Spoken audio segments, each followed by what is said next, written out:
So, guys. Eto na nga. Magluto tayo ng buttered tahong. Buttered tahong. At ayun nga guys. Ang bilis-bilis naman kasi ng camera. Eto, nilagay na ang bawang, sibuyas. Ayun na nga guys. Halo-haloin. Ang bagal naman talaga maghalo. Halo-haluin natin, guys. Yan, para naman mag-brown ang sibuyas at bawang. At ayun, nga, guys.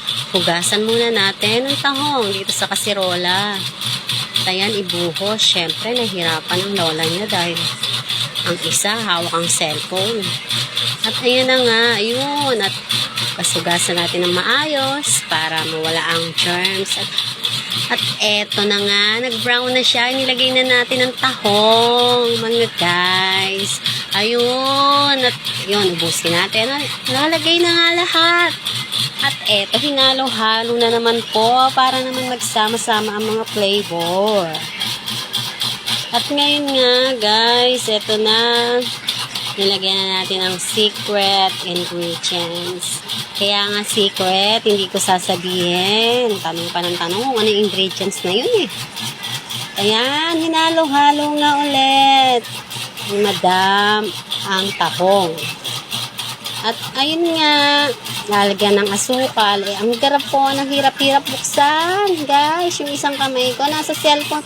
At ayun, sa wakas, nabuksan na. Nalagyan po natin ng konting asukal para naman matamis-tamis ang ating tahong. At ayan na guys, halo-haloin natin para naman magsama-sama ang mga flavor. At eto, nilapag ang sandok. Ay, nilagyan na ng butter. At ang butter hugis platito. Alam mo guys, yan yung mga leftover na butter na nilagay ko sa platito. Aba, nagmolding platito.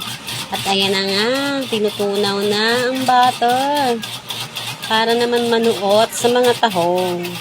At eto nga guys, malapit nang matunaw ang butter. At ayun nga, hinalo-halo na.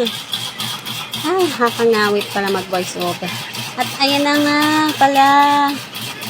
Okay na. Ay, may nalaglag pa palang isa. Itong malon, hindi ko nakita. At ayan na nga guys. Luto na siya. At mga nakabuka na ang tahong ni Carla. Bye!